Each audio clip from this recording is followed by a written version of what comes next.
నాగర్ కర్నూలు జిల్లాలో రైతులు ప్రతి పంటకే అధిక ప్రాధాన్యత ఇవ్వనున్నారు. జిల్లాలో ఈ ఖరీఫ్లో 4,78,000 ఎకరాల్లో సాగు చేస్తారని వ్యవసాయ శాఖ అంచనాలు రూపొందించింది. ఇందులో పత్తి పంట అత్యధికంగా 2,08,000 ఎకరాలుండగా రెండో పంటగా వరి 1,40,000 ఎకరాల్లో సాగు చేయనున్నారు. మొక్కజొన్న 45,000 ఎకరాల్లో, కందులు 4,000 ఎకరాల్లో సాగు చేయనున్నారు. రైతులకు అవసరమైన వరి, మొక్కజొన్న, పత్తి, కంది, జొన్న విత్తనాలను రాష్ట్ర ప్రభుత్వం సిద్ధంగా ఉంచింది. జిల్లాలో రైతుల కోసం 5,40,000 ప్యాకెట్ల పత్తి విత్తనాలతో పాటుగా 85 క్వింటాల వరి, 11,000 క్వింటాల మొక్కజొన్న, 6,000 క్వింటాల కంది విత్తనాలు అందుబాటులో ఉన్నాయి. అలాగే పచ్చి రొట్టె ఎరువుల కింద 670 క్వింటాల జనుము విత్తనాలు గాను దాదాపు 379 క్వింటాల విత్తనాలను పంపిణీ చేసేందుకు చర్యలు తీసుకుంది. ఇక జీలుగు విత్తనాలు 215 క్వింటాలున్నాయి. రైతులు సాగు చేసే పంటలకు అనుగుణంగా 17,000 టన్నుల యూరియా, 2,000 టన్నుల DAP, 227 టన్నుల పొటాష్, 5,714 టన్నుల కాంప్లెక్స్,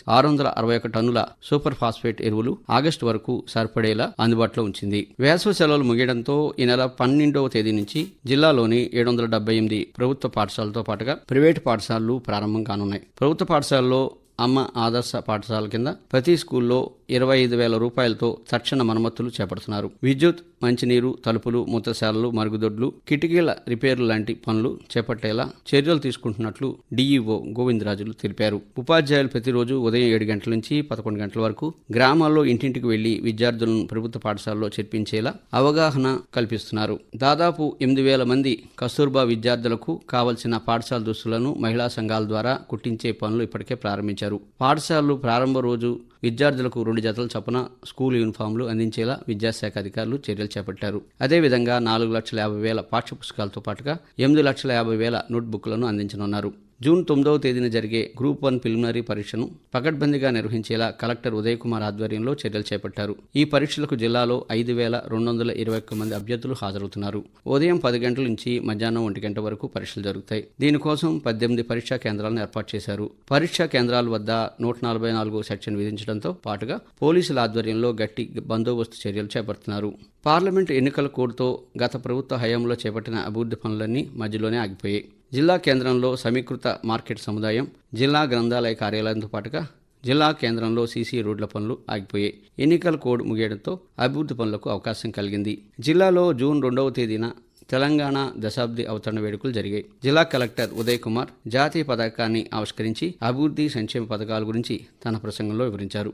నాగర్ కర్నూలులో ఆయుష్ విభాగం నిర్వహణలో పంచకర్మ చికిత్సా కేంద్రాన్ని ఏర్పాటు చేయనున్నారు. దీనికోసం జిల్లా ఆసుపత్రిని సందర్శించిన ఆయుష్ డిప్యూటీ డైరెక్టర్ డాక్టర్ హేమలత ఇటీవల జిల్లా కలెక్టర్ ఉదయ్ కుమార్ను కలిసి అనువైన గదిని కేటాయించాలని కోరారు. జిల్లాను టీబీ రహితంగా మార్చేందుకు వైద్య ఆరోగ్య శాఖ అధికారులు చర్యలు తీసుకుంటున్నారు. ప్రజావాణిలో ఇప్పటివరకు వచ్చిన దరఖాస్తులను పెండింగ్లో లేకుండా 100% పరిష్కరించేలా జిల్లా కలెక్టర్ ఆదేశంతో రెవెన్యూ యంత్రాంగం చర్యలు తీసుకుంది. ఇక గ్రామాల్లో వనరులపై కేంద్ర పరిశోధన బృందం 5 రోజుల పాటు అధ్యయనం చేసింది. కేంద్రంలోని వివిధ శాఖల కింద పనిచేసే అసిస్టెంట్ సెక్షన్ అధికారులు జిల్లాలోని చందుపట్ల, గంజాగుల, అల్లాపూర్, బిజినేపల్లి, తెలకపల్లి గ్రామాల్లో పర్యటించి ప్రభుత్వ పథకాలు ప్రజలకు అందుతున్న అంశాలను పరిశీలించి సంతృప్తి వ్యక్తం చేశారు. ఈ అంశాలపై కలెక్టర్కు నివేదిక అందించారు. జిల్లా న్యాయ సేవా సంస్థ ఆదేశంతో జిల్లా న్యాయ సేవా సంస్థ చైర్మన్, జిల్లా ప్రధాన న్యాయమూర్తి డి రాజేష్ బాబు జిల్లా సబ్ జైలును తనిఖీ చేసి ఖైదీలకు అందుతున్న సదుపాయాలను పరిశీలించారు. ప్రపంచ పర్యావరణ దినోత్సవం సందర్భంగా కోర్టు ప్రాంగణంలో మొక్కలను కూడా నాటారు.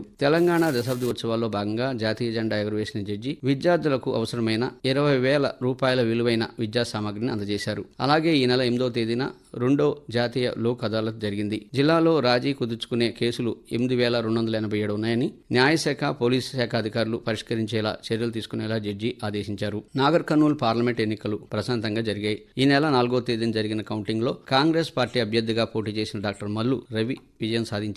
మల్లు రవికి 4,65,000 ఓట్లు రాగా సమీప అభ్యర్థి బీజేపీ నుంచి పోటీ చేసిన భరత్ ప్రసాద్కు 3,70,000 ఓట్లు వచ్చాయి. ఎన్నికలు ప్రశాంత వాతావరణంలో జరగడంతో సహకరించిన అధికారులు, సిబ్బంది, రాజకీయ పార్టీ నాయకులు, మీడియాకు కలెక్టర్ ఉదయ్ కుమార్ కృతజ్ఞతలు తెలిపారు.